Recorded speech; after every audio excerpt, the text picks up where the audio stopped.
custo de vida, emprego e desemprego, cesta básica, tarifas públicas, salário mínimo. Agora, na Brasil Atual, a análise do DIEESE.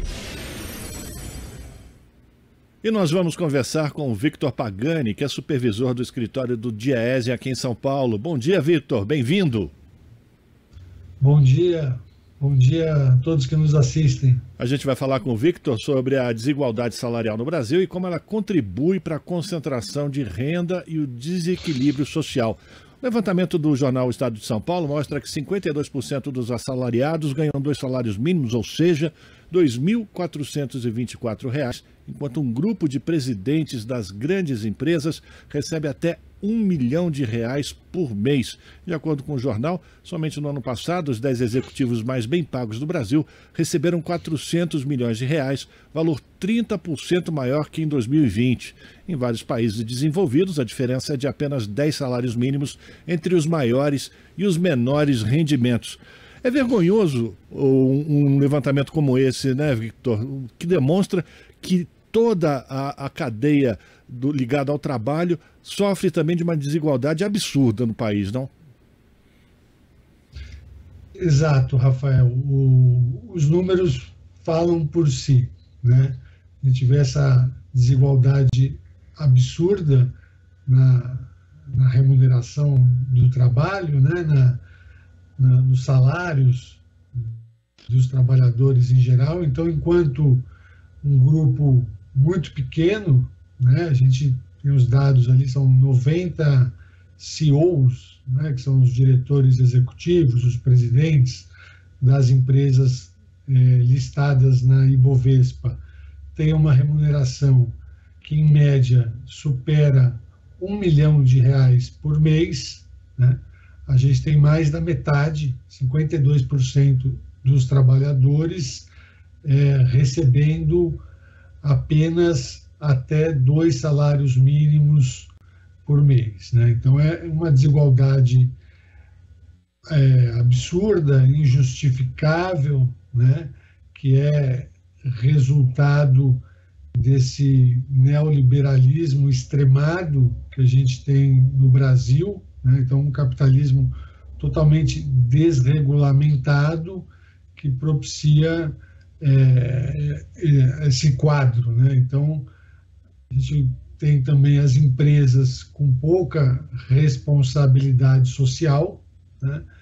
E isso gera concentração de renda, gera também desequilíbrio social, né? Pobreza, extrema pobreza, miséria, fome.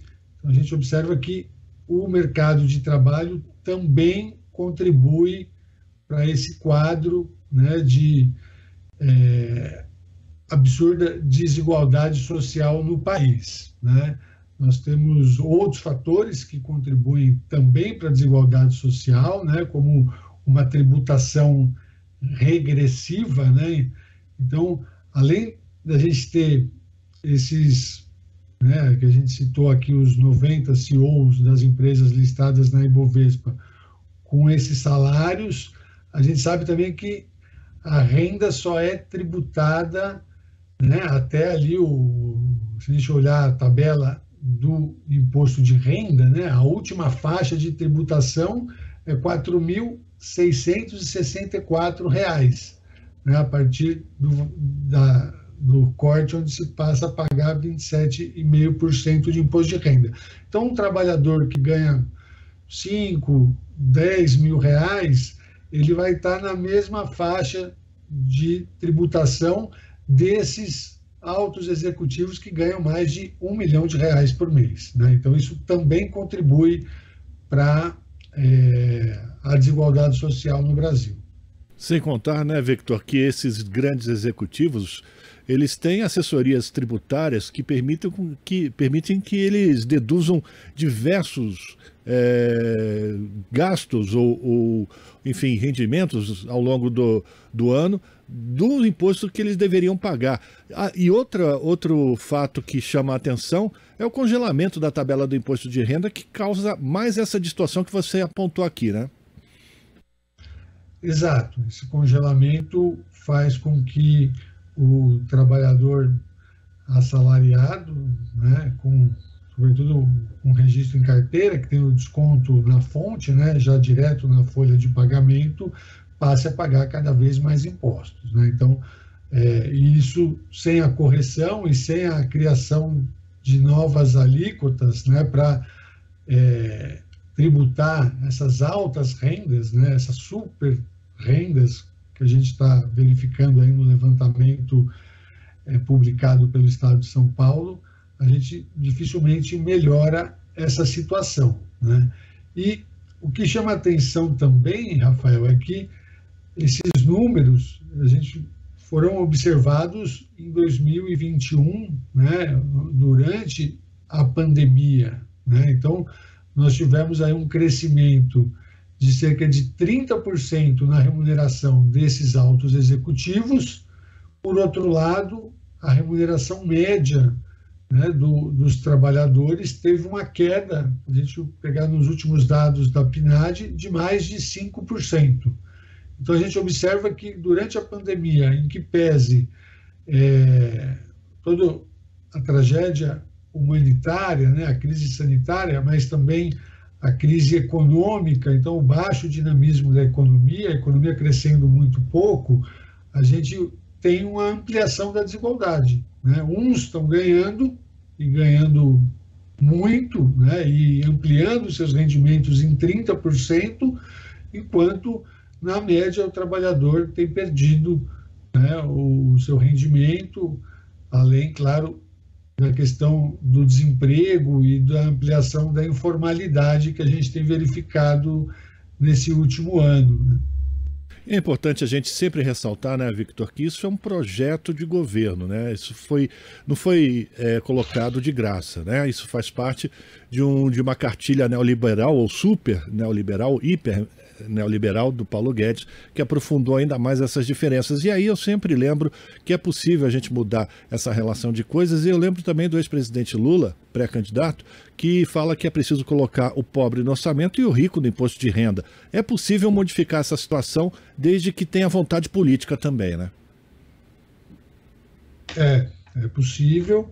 Eu acho que esse é um ano chave, né? O processo eleitoral que se avizinha vai ser de suma importância para que a gente consiga alterar, mudar essa situação, né?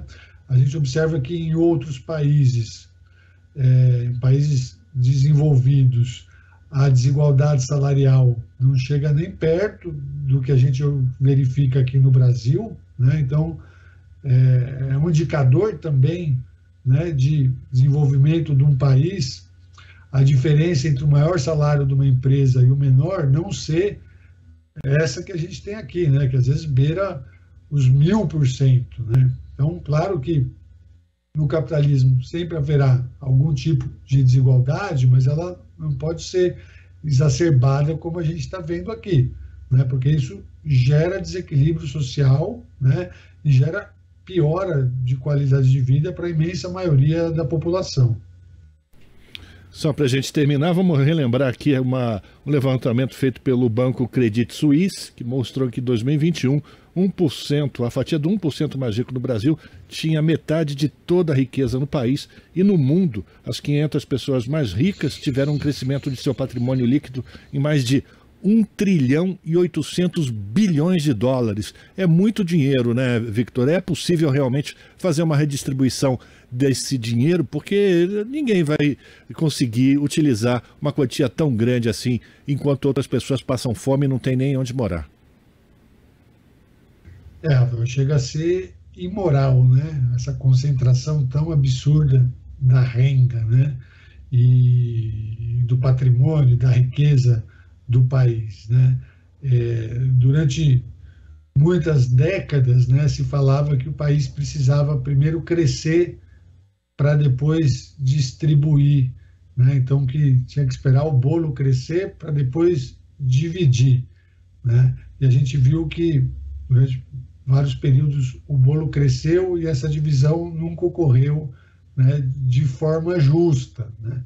E os governos Lula e Dilma provaram que se você distribuir, isso funciona como um fermento para o bolo, né? Então faz o bolo crescer mais rápido. Então a gente tem que tratar da distribuição de renda, inclusive como um dos motores do crescimento, do desenvolvimento do país, né? Então é importante a gente mudar, né, esses conceitos, né, para que a gente tenha um desenvolvimento com geração de emprego de qualidade e melhoria da qualidade de vida aí dos brasileiros em geral. Quero agradecer aqui a participação do Vitor Pagani, que é supervisor do escritório do DIEESE aqui em São Paulo, Departamento Intersindical de Estatística e Estudos Socioeconômicos. Vitor, muito obrigado pela tua participação, um abraço para você e até breve. Até breve.